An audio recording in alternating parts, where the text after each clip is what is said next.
Welcome back बच्चों। आज हम लोग कुछ एमसीक्यू क्वेश्चंस करेंगे। जनरली हर तरह के एग्जाम्स में आते रहते हैं और बोर्ड के बच्चों के लिए इम्पोर्टेंट है। हम लोग फिजिक्स के चैप्टर एनवायरनमेंट से निकाले हुए कुछ क्वेश्चन पे डिस्कस करेंगे जो बोर्ड के बच्चों को भी काम आ सकते हैं, क्लास 10 के बच्चों को काम आ सकते हैं और विभिन्न तरह के जो प्रतियोगिता परीक्षाएं होती हैं, एग्जामिनेशन होते हैं, उसमें भी सारे के पार्ट में, साइंस के पार्ट में काम आएंगे। हम लोग बात करेंगे आज कुछ ग्रीन हाउस इफेक्ट, इन्वायरमेंट और उस रिलेटेड कुछ एमसीक्यू पे बात करते हैं। मतलब हम लोगों ने सुना होगा greenhouse effect, global warming, इन चीजों को हमने सुना है, कई बार सुना है। तो ग्रीन हाउस इफेक्ट और ग्लोबल वार्मिंग, ओजोन लेयर, ये सारे टर्म्स बार बार सुनने में आते रहते हैं, एग्जाम में भी आते हैं, बच्चों ने सुना भी होगा। तो कोई बच्चा बताया ग्रीन हाउस इफेक्ट या ग्लोबल वार्मिंग क्या कोई बोलेगा?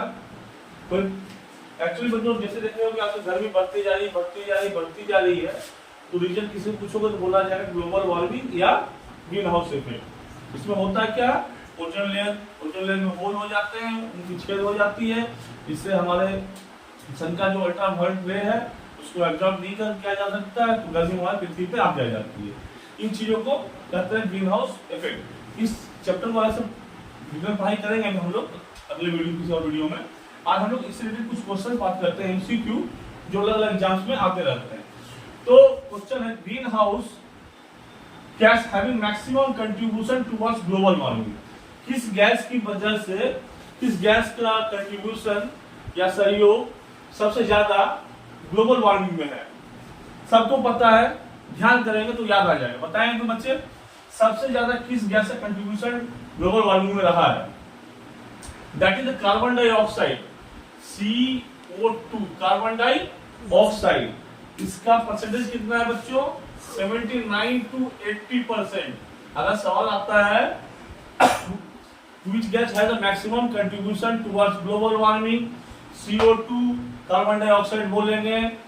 अगर इसी को घुमा दिया जाए कितना परसेंटेज तक CO2 का कंट्रीब्यूशन टुवर्ड्स ग्लोबल वार्मिंग में, दैट विल बी 79 to 80% तक इसका जो कंट्रीब्यूशन है टुवर्ड्स ग्रीन हाउस में है। एक क्वेश्चन और भी आ सकते हैं, व्हिच गैस या maximum causes the ozone layer depletion. Ozone layer question समझना बहुत जरूरी है। कॉजेज ओजोन लेयर डिप्लेशन, इसमें आएगा CFC, क्लोरोफॉर्म CFC। और इसका जो ओजोन लेयर डिप्लेशन होता कैसे है, किससे होता है? That is water vapour.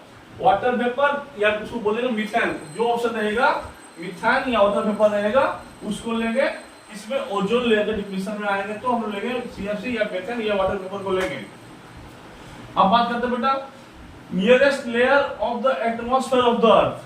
Nearest layer of the atmosphere of the earth कोई बताएंगे बच्चे? हमें आपको बताएंगे, कोशिश कीजिए।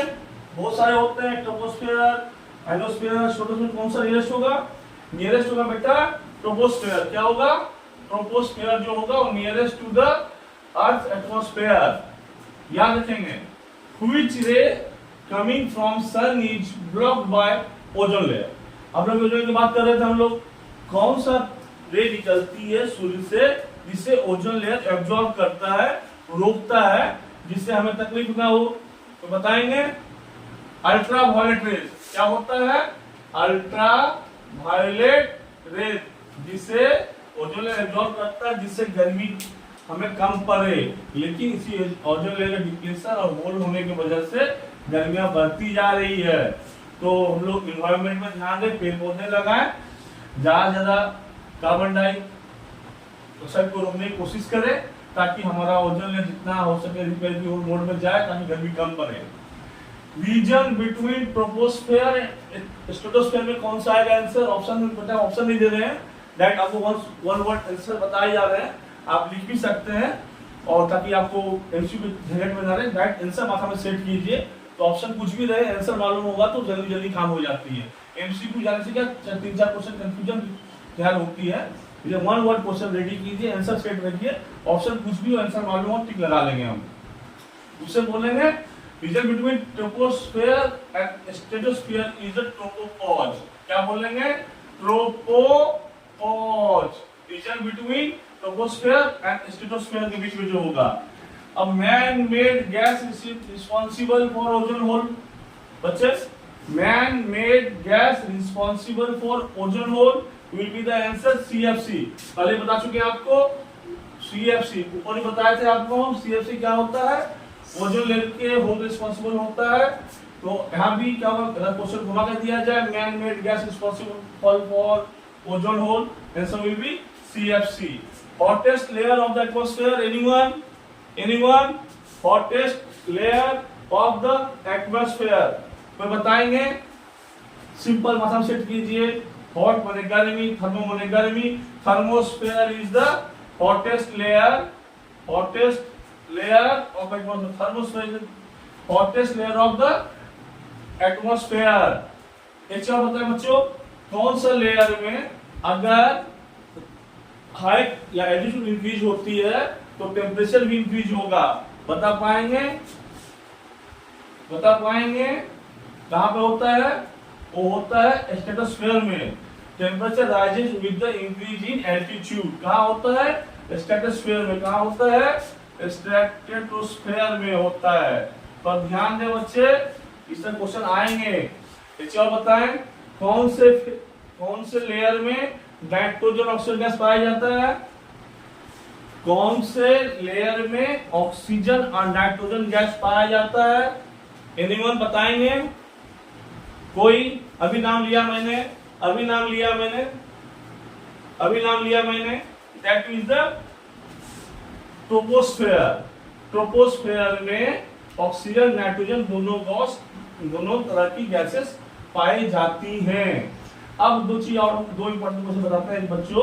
आपने दो वर्ड सुना होगा, साउंड वेव और सुना होगा रेडियो वेव। दोनों वर्ड आपने सुना है और दोनों ही बहुत इंपॉर्टेंट चीज है आज के लाइफ में। अगर क्वेश्चन घुमा के दे दे कि हमारी टेलीकम्युनिकेशन जो होती है, वेब जो रेडियो वेव्स वगैरह होते हैं जिससे थ्रू सब कुछ मोबाइल वगैरह चलता है, ये कैसे होता है बता सकते हैं? कौन से स्फीयर में होता है? आइनोस्फेयर, याद रखिएगा,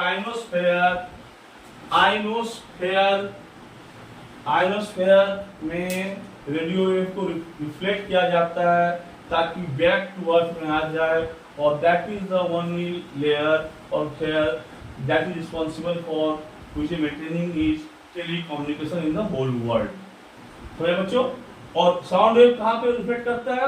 कौन से रीजन में करता है? साउंड वेव रीजन स्ट्रेटोस्फेयर में रिफ्लेक्ट करता है। रेडियो वेव कहाँ पे होता है? आइनोस्फेयर में, और साउंड वेव स्ट्रेटोस्फेयर में। ध्यान दें बच्चों, इस तरह के MCQ क्वेश्चन हम लाते रहेंगे। आप लोग अलग एग्जाम में तैयारी करते रहेंगे। हमारे चैनल को सब्सक्राइब कीजिए, फॉलो कीजिए, लाइक कीजिए, और कुछ आंसर जानना चाहते हैं तो कमेंट कीजिए।